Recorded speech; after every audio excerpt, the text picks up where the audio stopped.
கூட்டணியை கட்டமைக்கிறதுல திரு எடப்பாடி பழனிசாமிக்கு அந்த அளவுக்கான சக்தி இல்லை, அதனால நாம தேர்தல் பொறுப்பாளரை மாற்றுவதன் மூலமாக இதெல்லாம் செஞ்சிட முடியும், இந்த அதிருப்திகள்லாம் போக்கிட முடியும் அப்படின்னு ஒரு பாஜக முடிவுக்கு வந்துருச்சு. அப்படின்னா கூட்டணியை கட்டமைக்கக்கூடிய அந்த பிடி எடப்பாடி பழனிசாமிகிட்ட தளர்வதா தானே இது காமிக்கும். கர்ணனுக்கு 6லும் சாவு 100லும் சாவு அப்படின்னு சொல்லுவாங்க. என்னப்பா அப்படின்னு கேட்டா 6 வயசுல சாவு 100 வயசுல செத்து போயிடுவாங்கன்னு அர்த்தம் இல்லை. பஞ்சபாண்டவர்களோட 5 பேரோட இன்னொருத்தர் சேர்ந்தா 6வது ஆளு அங்க போனாலும் ஒன்ன காலி பண்ணி விட்டுருவாங்க. கௌரவர்கள் 100 பேர் தம்பியை விட்டுட்டே குந்தி தேவியை விட்டுட்டே நம்ம இங்க வந்துட்டோம் செஞ்சோற்று கடனுக்காக. இங்க 100 பேரோட சேர்ந்தாலும் கர்ணன் தான். அந்த மாதிரி இங்க எல்லா இடத்திலும் பழியை போட்டு ஏதாவது ஒன்றை குறை சொல்லுவதே ஒரு நோக்கமாக வச்சிருக்கக்கூடிய நம்முடைய தமிழ்நாட்டில் வாழ்த்துறதுனால ஒருத்தர் வளர்ந்துட முடியாது. அவரவர் வாழுகிற முறைன்னு ஒன்று இருக்குது. தேர்தலில் பொதுக்குழு உச்சநீதிமன்ற தீர்ப்புகள் எல்லாவற்றையும் தாண்டி திரு பாண்டா அவர்கள் ஒரிசாவை சேர்ந்தவர். ஆப்கானிஸ்தான்ல என்ன நடக்குதுன்றத அப்படியே தன் அறிவாற்றலால் கணிக்கக்கூடிய ஒருவர். அவர் ஏன் வேணான்ட்டாங்க? அது மாதிரி திரு பியூஷ் கோயல் தமிழ்நாட்டினுடைய இந்திய வரைபடத்தில் எடுத்துட்டீங்கன்னா ஒரு புறத்தில் ஒரிசா கடல் புறத்துலன்னா இன்னொரு புறத்தில் மகாராஷ்டிராவிலிருந்து ஒருத்தர் போட்டிருக்கிறாங்க. யாரை போட்டாலும் தமிழ்நாட்டை பொறுத்தளவில் அதிமுகவுக்கும் திமுகவுக்கும் தான் போட்டி. என்னதான் நதி பெரிய 5000 அடி உயரத்தில் ஒரு நதி பிறந்தாலும் அது போய் சேருவது கடலில் தான். அது மாதிரி தான் தேசிய கட்சிகள் இந்தியாவை ஆளலாம். தமிழ்நாட்டை பொறுத்தளவில் திராவிட கட்சிகள் தான். ஆனால் அவர்கள் தங்களை இன்னும் 50 வருஷம் நான் தான் மாவட்ட செயலாளர், என் மகன் தான் எம்பி, நான் மாவட்ட செயலாளர், நான் மாநில அமைச்சர், இந்த போக்கை மாற்றிக்கொண்டால் எத்தனை தேசிய கட்சிகள் வந்தாலும் தமிழ்நாட்டில் அவர்களுக்கு இடமில்லை. 2019 கூட்டணி தொடர்பான பேச்சுவார்த்தையை நடத்துறது பியூஷ் கோயல் தானே. இங்கே பைஜந்த் பாண்டா அப்பாயின்மெண்ட் பண்ணப்பட்ட பிறகு அவர் தானே போய் திரு ராமதாஸ் போன்ற தலைவர்களை சந்திக்கிறாரு. வழக்கமா அதிமுக கூட்டணி தலைமை அப்படின்னா திரு எடப்பாடி பழனிசாமியோட தான் பேச்சுவார்த்தையை நடத்துவாங்க, அவங்கள தானே சந்திப்பாங்க. அதிமுக பொதுச் செயலாளராக திருமிகு ஜெயலலிதா இருக்கிற போதும் அதுதானே நடைமுறை. தேசிய கட்சிகள் இப்படி எழுச்சி கொண்டு வந்துட்டாங்கன்னா அந்த பொறுப்பை மாநில கட்சி கொடுத்ததன் அடிப்படையில் தானே. அதிமுக 2019 நாடாளுமன்ற தேர்தலேருந்தே அதை பாஜக கொடுத்ததன் வெளிப்பாடு தானே இப்ப நடக்கிறது. 2 விஷயம் சார். கடந்து வந்த பாதையை திரும்பி வேணா பார்க்கலாம், திரும்பி போக முடியாது. நாடாளுமன்ற ராஜ்யசபா நாடாளுமன்ற உறுப்பினர் தமாகவுக்கு ஒரு சீட்டு கொடுத்தாங்க அதிமுகவில். அண்ணன் வைத்தியலிங்கம் ஐயா KP முனுசாமி அவர்கள் இருவரும் 2021 சட்டமன்ற தேர்தலை சந்திப்பதற்காக ராஜ்யசபா உறுப்பினர்கள் 2 பேரும் ராஜினாமா பண்ணிட்டு வந்தாங்க. அந்த போஸ்ட யாருக்கு கொடுத்தாங்க? பாட்டாளி மக்கள் கட்சி கொடுத்தாங்க, தமாகவுக்கு கொடுத்தாங்க. 2024 கூட்டணி யாரோட போய் நின்றாங்க? பாஜகவோட. ஏன்? அப்போ உங்களுக்கு ஆத்துல ஒரு கால் சேத்துல ஒரு கால் என்ற நிலைப்பாட்டை திராவிட கட்சிகள் அதிமுக திமுக எடுக்காது. இல்ல இதுல நீங்க வெளிப்படையாவே சொல்லுங்க, நீங்க GK வாசனையும் பாமகவையும் போனவங்களை குறை சொல்றதா இல்ல போக விட்ட அதிமுகவை குறை சொல்றதா? NDA பக்கம் போனாங்க, அவங்களுக்கு நன்றியே இல்லைங்க, எங்ககிட்ட சீட்டு வாங்கிட்டு ராஜ்யசபா சீட்டு வாங்கிட்டு அங்க போயிட்டாங்க அப்படின்னு அவங்க மேல குற்றச்சாட்டு வைக்கணுமா? இல்ல 26 சட்டமன்ற தேர்தலுக்கு இவங்க பக்கம் வரணுமே, நாம திருப்பி எப்படி இவங்கள்ட்ட பேச்சுவார்த்தை நடத்த முடியும் அப்படின்னு ஒரு அச்சம் இருந்திருந்தா அதிமுக கிட்டே இருந்திருப்பாங்களே. அந்த அச்சத்தை ஏற்படுத்தாத அதிமுக கிட்ட இல்ல திரு எடப்பாடி பழனிசாமி கிட்ட பிரச்சனைன்னு இதை அணுகணுமா? 2 விதமா எப்படி அணுகணும் சொல்லுங்க. அச்சமா இருக்கட்டும் அணுகுமுறையா இருக்கட்டும், என்றைக்குமே கொடுக்கிற கை உயர்ந்த கை, பெருகின்ற கை அது தர்மத்தின் வழியில் அதை நினைச்சாவது பார்க்கணும். சரி, அது இருக்கட்டும். அண்ணன் பேசுகிற போது சொன்னாங்க 2ஆம் இடத்துக்கு இவ்வளவு முயற்சி அப்படின்றாங்க. அது இவர்கள் கட்டுகின்ற ஒரு கட்டுக்கதை, அதெல்லாம் எடுபடாது 2026. இன்னொன்னு ஓடி ஒளியிறாங்க அப்படிங்கிறார். அரசியல்ல ஓடி ஒளியிறதுக்கு அதுக்கா அரசியல் கட்சியில இவ்வளவு பாடு? சரணாகதி அடைவது என்பது அல்ல ஒரு வீரத்தன்மை, அது அதிமுகவுக்கு கிடையவே கிடையாது. ஆனால் ஒன்னு சொல்றேன், ஓடி ஒளிகிறாங்கன்றாங்களே 2012 தேர்தலில் இடைத்தேர்தல சொன்னார் அண்ணா, அப்படித்தானே? அப்ப 2012 புதுக்கோட்டை இடைத்தேர்தலில் கலைஞர் கருணாநிதி அவர்கள் நிற்கவே இல்லையே. 2013 கூட்டுறவு சங்க தேர்தல் நடந்துச்சு, அது திமுக நிற்கவே இல்லை, பங்கேற்கவே இல்லையே. ஏன் இல்ல எதுக்கு அப்போ அன்னைக்கு ஓடி வந்ததெல்லாம் பார்க்க மாட்டீங்களா? ஏன் அதை அவர் சொன்னார்னா, ரவீந்திரன் சார் தோல்வி பயத்துல அதிமுக பாஜக ரெண்டும் இப்ப ஒண்ணு சேர்ந்திருக்குன்னு சொன்னார். அதுக்காக தான் அந்த உதாரணத்தை சரி சார், இவங்களாவது பிரிஞ்சவங்க சேர்ந்தாங்க. ஆனா எப்ப பார்த்தாலும் ஒரு 5-6 தேர்தல ஒன்னாவே இருக்கீங்களே, அது என்ன? அது என்னது? அல்ல அங்க பாசமா அங்க அல்லது நாட்டினுடைய வளர்ச்சியா அல்லது என்ன? என்னன்னு சொல்லுவீங்க? அதுதான் பயத்தின் உச்சகட்ட சாக்கு மூட்டையா வச்சிருக்கிற பயம். அந்த கூட்டணி பலத்தை நம்பிதான் நாங்க இருக்கோன்றதுல அவங்களுக்கும் மாற்று கருத்து இல்லையே. திமுக தானே சொல்றீங்க. ஆனா அவங்க கூட்டணி பலத்தை நாங்க நம்பி இருக்கிறோங்கிறதுல எங்கேயாவது அவங்க முரண்படுறாங்களா? சரி, இவங்க கூட்டணியா பிரிஞ்சவங்க சேர்ந்தாங்கன்னு அப்புறம் ஏன் நீங்க அவர்களை நீங்க பேசுறீங்க? அங்க தேசிய கட்சியான காங்கிரஸ் கூட்டணி கட்சிகளோட தொகுதி பங்கீடு பேச்சுவார்த்தை நடத்தல, நீங்க திமுகவோட பேச்சுவார்த்தை நடத்துங்கன்னு போய் அங்க அழைச்சிட்டு வரல. விசிகாவையோ இடதுசாரிகளையோ யாரையும் போய் காங்கிரஸ் அழைச்சிட்டு வரல. இங்க பாஜக வேலை செய்யுது, அந்த வேலைகள் எல்லாம் பாஜக இழுத்து போட்டு செய்யுது இல்ல. அப்ப ஏடிஎம்கே ரோல் என்னன்னு இங்க கொஸ்டின் வருது இல்ல. ஏடிஎம்கே ரோல் ஏடிஎம்கே தன்னை தற்காத்து தகவமைத்துக் கொள்வதுதான். 2024 ஏப்பா அமமுக இருந்துச்சு போச்சுன்றதை நீங்க கேட்டீங்களா?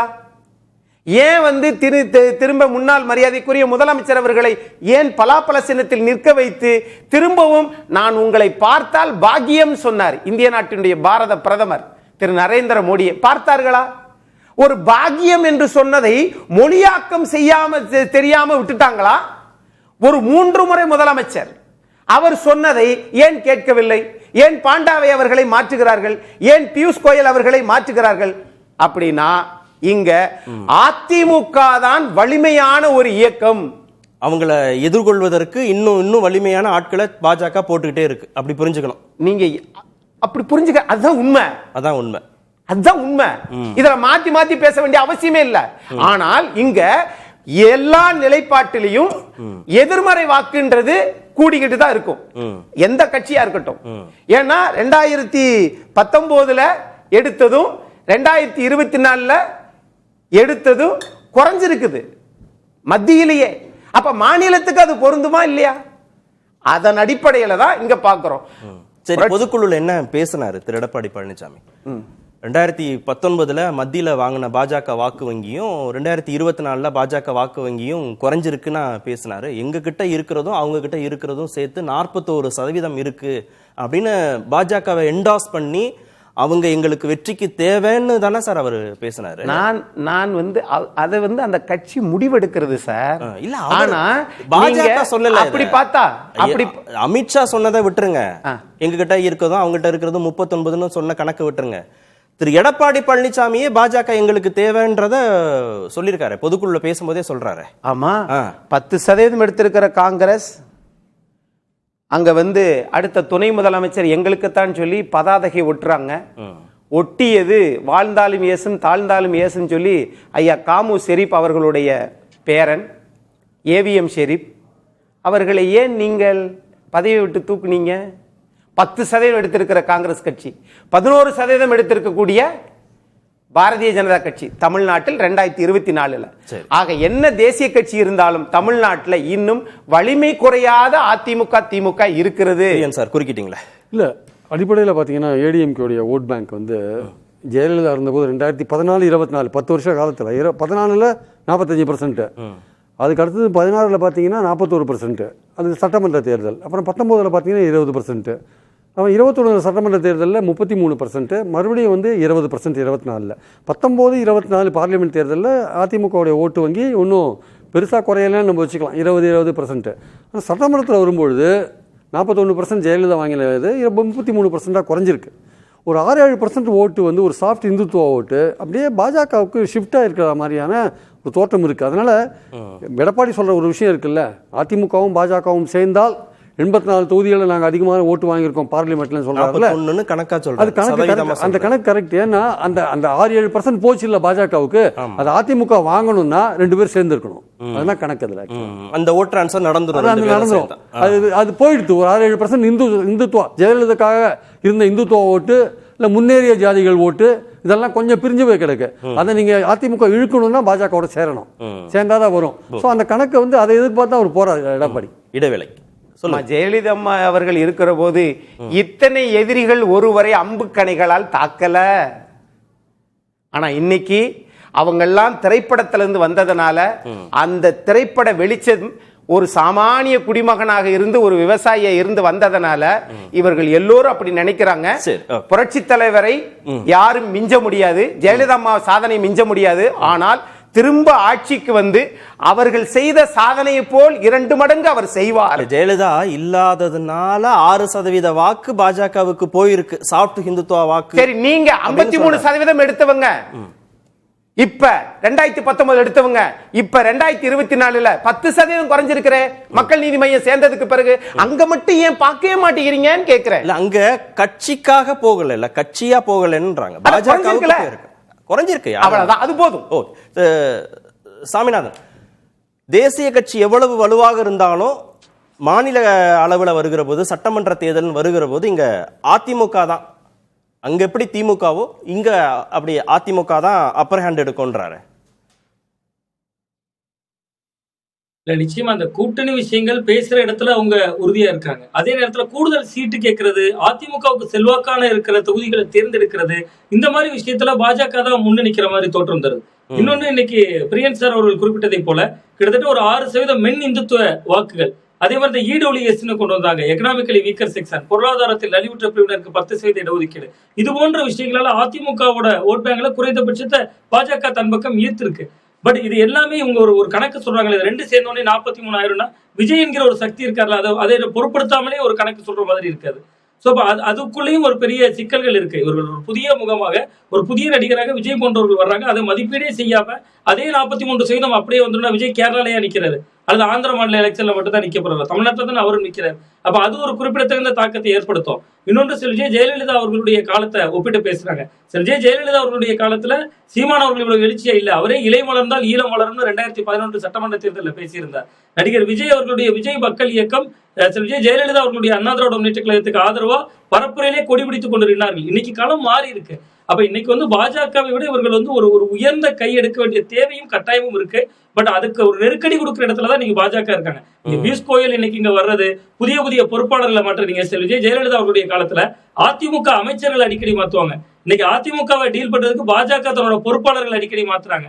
அப்ப கால ஓட்டம் எப்படி மாறி இருக்கு. சோ அப்ப இதைத்தான் அதிமுக பரிசீலனை செய்ய வேண்டிய இடத்துல இருக்கு அப்படின்னு தான். இல்ல மாத்துறாங்கன்னா அவர் ஹேண்டில் பண்ண முடியல, அவர் உறுதியா இருக்காரு திரு எடப்பாடி பழனிசாமி அப்படின்னு பார்க்க முடியாதா பாசிட்டிவா? இல்ல அது அப்ப அப்படின்னா அவங்க அந்த முயற்சியை விட்டுருக்கணும்ல. நீங்க இவரால முடியல, இவருக்கு பதிலா இவர் வருவாரு.